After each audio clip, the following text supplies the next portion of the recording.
बड़ी class 6 to 8 की worksheet आ गई है बेटा। वर्कशीट है 34, तारीख है 13 अगस्त 2020। क्लास 6 to 8 की वर्कशीट है और वर्कशीट है आज साइंस की वर्कशीट। आपको पूछते हैं कौन सी नोटबुक में करना है, तो बेटा ये करना है साइंस की नोटबुक में। ये हिंदी मीडियम की वर्कशीट है, इंग्लिश मीडियम की हम ऑलरेडी कर चुके हैं। आज हम पढ़ने वाले हैं सूक्ष्म जीवों के बारे में। हमारे आसपास बहुत सारी ऐसी चीज़ें हैं जिनको हम देख नहीं पाते हैं, लेकिन वो हमारे आसपास मौजूद होती हैं। सूक्ष्म जीव उनमें से एक है। सूक्ष्म जीव ऐसे जीव होते हैं जो बहुत सूक्ष्म होते हैं, यानी कि बहुत छोटे होते हैं और शायद आपको नॉर्मली दिखाई नहीं देते, शायद क्या नहीं दिखाई देते हमें भी।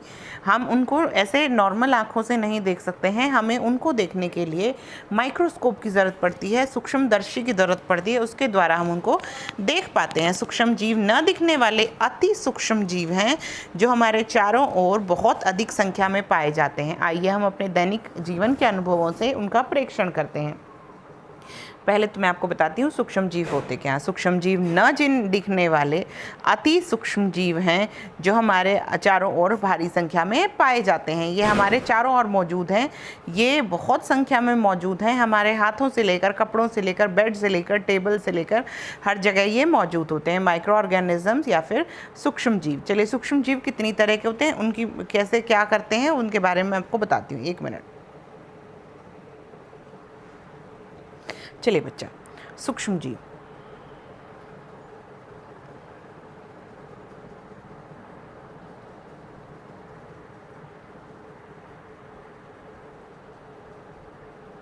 सूक्ष्म जीव आपके दोस्त भी हो सकते हैं और आपके दुश्मन भी हो सकते हैं। ठीक है बच्चे। जो सूक्ष्म जीव आपके दोस्त होते हैं वो क्या करते हैं बेटा, वो सूक्ष्म जीव आपकी दही जमाते हैं, दही जमाने में मदद करते हैं। आप दही नहीं जमा सकते अगर सूक्ष्म जीव काम नहीं करेंगे। आपकी आंतों में रहते हैं और आपको खाना पचाने में मदद करते हैं। नाइट्रोजन फिक्सेशन करते हैं, यानी कि ज़मीन में पौधों को बढ़ने में मदद करते हैं, पौधों की बढ़ने में मदद करते हैं। हमारे आसपास जितनी भी गली सड़ी चीज़ें हैं उनको मिट्टी बना देते हैं। क्या बना देते हैं? मिट्टी का एक हिस्सा बना देते हैं। वरना अगर सूक्ष्म जीव नहीं होंगे बच्चे, तो मानिए पूरी दुनिया में कूड़े के ढेर नज़र आएंगे और कुछ नज़र नहीं आएगा। ये सूक्ष्म जीव ही हैं जो इस कूड़े को गला देते हैं और मिट्टी बना देते हैं, एकदम मिट्टी जैसा चूरा बना देते हैं। पेड़ पौधों का, मरे हुए जीवों का, पत्तों का, कागज़ों का, इन चीज़ों का ये क्या बना देते हैं? बिल्कुल मिट्टी बना देते हैं। अब कुछ होते हैं हमारे दुश्मन। कुछ सूक्ष्म जीव हमारे दुश्मन भी होते हैं, जैसे कि आपने खाना रखा बाहर और वो सड़ गया, ठीक है, ये सूक्ष्म जीवों ने किया। आपने बाहर कोई चीज़, ब्रेड बाहर छोड़ दी तो उसके ऊपर फफूंदी लग गई, वो भी सूक्ष्म जीव होते हैं। आपको खांसी जुकाम हो रहा है, वो भी सूक्ष्म जीव। और आज के दिन जो महामारी दुनिया में फैली हुई है जिसका नाम है कोरोना, कोविड-19, वो कोरोना वायरस के कारण होती है, यानी कि कोरोना के विषाणु के कारण होती है। और विषाणु भी एक तरह का सूक्ष्म जीव होता है। अब मैं आपको बताती हूँ सूक्ष्म जीव कितनी तरह के हो सकते हैं। सूक्ष्म जीव 3, 4, 5 तरह के हो सकते हैं बच्चे, अलग अलग तरह से। देखिए, सूक्ष्म जीव क्या हो सकते हैं? सूक्ष्म जीव विषाणु हो सकते हैं, जैसे कि कोरोना वायरस। कोरोना विषाणु है, एक विषाणु से फैलने वाला जुकाम है जो परेशान करता है और शायद जान भी ले सकता है। उसके बाद है जीवाणु। जीवाणु होते हैं जैसे कि बैक्टीरिया, जैसे कि टीबी, ये जो बीमारी होती है ये जीवाणुओं के कारण होती है, जीवाणु होते हैं। कुछ होते हैं कवक। कवक होते हैं जैसे कि जितने भी स्किन इन्फेक्शन आपको होते हैं, बारिश के मौसम में देखा है आपने, खाज, खुजली, दाद, ये चीज़ें होती हैं, ये कवक के कारण होती है, ये एक सूक्ष्म जीव होते हैं। उसके अलावा आपको मिलती है एल्गी, वो भी एक तरह का सूक्ष्म जीव है। प्रोटोजोआ, वो भी एक तरह का सूक्ष्म जीव है। मैं आपको बता दूं, जो मलेरिया नामक बीमारी आप जानते हैं जो मच्छरों द्वारा फैलाई जाती है, वो प्रोटोजोआ से होती है। जैसे कि मुझे मलेरिया हुआ, मुझे किसी मच्छर ने नहीं काटा, फिर भी मुझे मलेरिया हुआ, क्योंकि मुझे मलेरिया होता किसके कारण है? मलेरिया एक प्रोटोजोआ के कारण होता है जिसका नाम होता है प्लाज्मोडियम। ठीक है बच्चे, मुझसे मलेरिया 4 लोगों को फैल गया, वो फैलाने का कारण हो सकता है मच्छर, लेकिन मलेरिया होने का कारण होता है एक प्रोटोजोआ जिसका नाम है प्लाज्मोडियम। ठीक है बच्चे, आप समझ गए सूक्ष्म जीव कैसे होते हैं। अब चलते हैं वापस वर्कशीट पर आगे की तरफ। पहला सवाल, सूरज जुकाम और बहती नाक से स्कूल आया, सामने तेज़ी से छींका, आपके सामने तेज़ी से छींका, आपको भी अगले दिन जुकाम हो गया। ऐसा क्यों हुआ? मैं बताती हूँ बच्चे, ऐसा क्यों हुआ।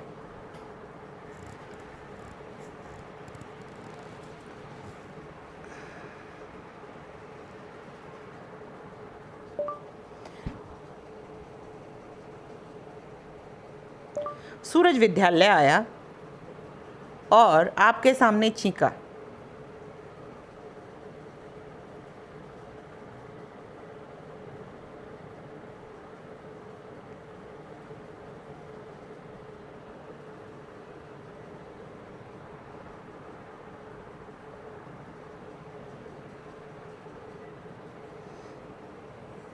छींका गलत लिखा है बच्चे, उसी को ठीक करने में इतनी परेशानी होगी। छींका, ठीक है बच्चा।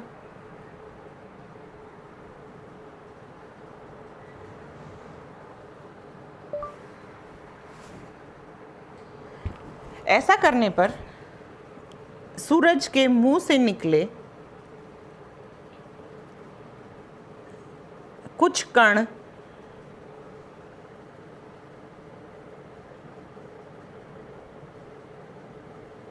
जो हवा के द्वारा आप तक पहुंच गए।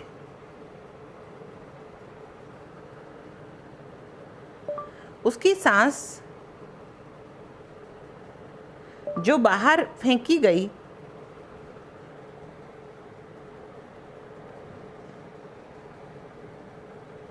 उसमें बीमारी फैलाने वाले कुछ सूक्ष्म जीव थे जो सांस द्वारा आपके शरीर में प्रवेश कर गए और आपको भी बीमार कर दिया। ठीक है बच्चे, ये है एक्सप्लेनेशन आपको ये कह रहा है कि सूरज विद्यालय आया, उसने छींका। जब उसने छींका तो उसके मुंह से जो हवा और ड्रॉपलेट्स निकली तो उसके कारण क्या हुआ, वो जो इन्फेक्शन था आपकी सांसों में फैल गया। यही है कोरोना बीमारी। कोरोना बीमारी में आपको क्यों बोला गया है मास्क पहनिए, लोगों से दूर रहिए, भीड़ भाड़ वाले इलाकों में मत जाइए, क्योंकि वो भी ऐसे ही फैलती है। खांसने छींकने से चीज़ों को, अगर मान लो आपने अपने मुँह पे हाथ लगाया और आपके मुँह के पास कोई भी चीज़ थी और वो विषाणु था और वो विषाणु आपने कहीं और हाथों से लगा दिया, तो दूसरा इंसान जब उस जगह हाथ लगाएगा तो उसको भी यही बीमारी हो जाएगी। इसलिए कोरोना को महामारी माना गया है। ये बहुत ही आसानी से फैलता है और इंसान के जीवन के लिए खतरा पैदा कर सकता है। ठीक है बच्चे, चलिए आगे चलते हैं। अगली वर्कशीट, अगला क्वेश्चन क्या कहता है, अगले क्वेश्चन पर चलते हैं। अगला क्वेश्चन कहता है आपको जुकाम हुआ, इसमें सूरज किस प्रकार जिम्मेदार है। चलिए देखते हैं।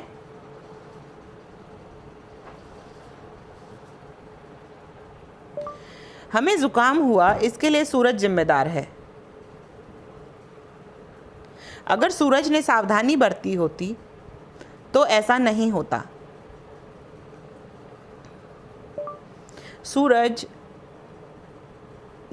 खांसते या छींकते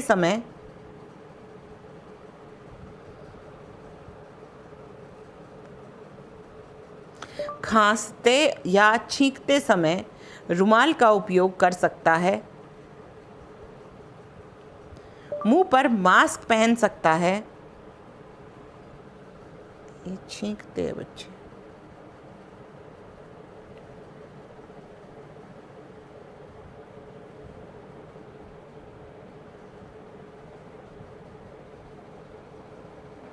और ये खांसते हैं। खांसते या छींकते समय रुमाल का प्रयोग कर सकता है, मुंह पर मास्क पहन सकता था, वह घर पर आराम कर सकता था,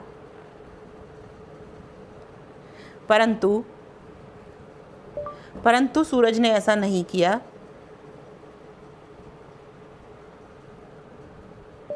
इसलिए उसने बीमारी फैलाने वाले सूक्ष्म जीवों को बहुत लोगों तक पहुंचने में मदद की। ठीक है बच्चे, समझ में आ गया ये। इस तरीके से उसने बहुत लोगों को इन्फेक्शन दे दिया। वो घर पर रह सकता था, रुमाल रख सकता था, मुंह पर मास्क पहन सकता था ताकि उसकी बीमारी दूसरों को ना हो, लेकिन उसने ऐसा नहीं किया। इसके कारण वही जिम्मेदार है। आगे चलते हैं। अगला क्वेश्चन क्या कहता है। अगला क्वेश्चन कहता है राधिका ने एक कटोरे में दूध लिया, उसे दही बनाने के लिए उसमें 1 चम्मच दही मिलाकर रात भर के लिए छोड़ दिया। उसने दूध में दही क्यों डाला। ये है प्रश्न। हम दूध में दही क्यों डालते हैं। दही बनाते समय हम दूध में दही क्यों डालते हैं शाम को, ताकि सुबह तक वो दही में बदल जाए। ऐसा क्यों करते हैं, चलिए लिखते हैं इस बारे में।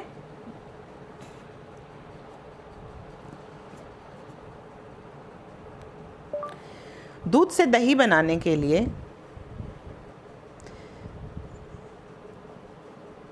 दही का प्रयोग किया जाता है,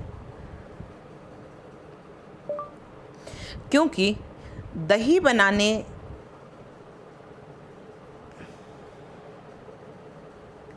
एक रासायनिक प्रक्रिया है जिसको एक जीवाणु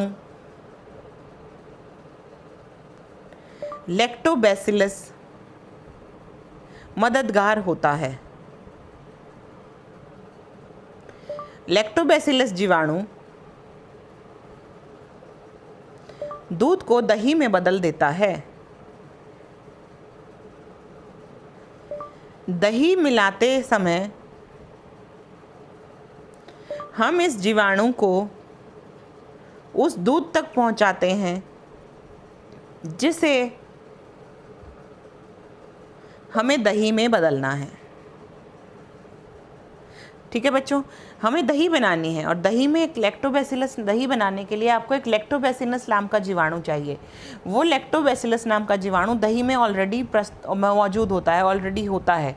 तो जब हम थोड़ी सी दही उस दूध में मिला देते हैं तो वो जीवाणु सीधे तरीके से उस दूध में प्रवेश कर जाता है और उस पूरे दूध को एक दही के रूप में बदल देता है। हम क्या कर रहे हैं, हम सिर्फ दही मिलाते समय उस जीवाणु की उस दूध तक पहुंचने में मदद कर रहे हैं। यही है सोशल डिस्टेंसिंग। अगर आप घर पर नहीं रहेंगे तो आप कोरोना नाम की बीमारी को लाखों लोगों तक पहुंचाने में मदद कर रहे हैं, आप देश का नुकसान कर रहे हैं। ठीक है, तो समझिए इन बातों को। ये यहाँ पर देखिए, दही का उपयोग, दूध से दही बनाना एक अच्छी प्रक्रिया है। इसमें सूक्ष्म जीव हमारे दोस्त के रूप में प्रस्तुत हुए हैं और बीमारियों के रूप में, जैसे कोरोना नामक बीमारी फैला रहे हैं सूक्ष्म जीव, तो इस तरह वो हमारे दुश्मन भी हैं। तो सूक्ष्म जीव हमारे दोस्त भी होते हैं और हमारे दुश्मन भी। आई होप ये वर्कशीट आपको समझ में आई है। अगर कोई भी डाउट हो तो प्लीज़ कमेंट कीजिएगा। मिलते हैं अगली वर्कशीट के साथ, तब तक हैप्पी जन्माष्टमी, कीप स्माइलिंग। और एक और चीज़, अगर ये बैक्टीरिया नहीं होते, अगर सूक्ष्म जीव नहीं होते तो जन्माष्टमी का पर्व हम इतनी धूमधाम से नहीं मना पाते। श्री कृष्ण जो माखन खाते हैं वो किससे बनता है, दही से, और दही किससे बनती है, लैक्टोबैसिलस नाम के बैक्टीरिया से। तो देख लीजिए जन्माष्टमी और बैक्टीरिया में कितना घनिष्ठ संबंध है। मिलते हैं अगली वर्कशीट के साथ, तब तक जन्माष्टमी मनाइए। जय राधे राधे।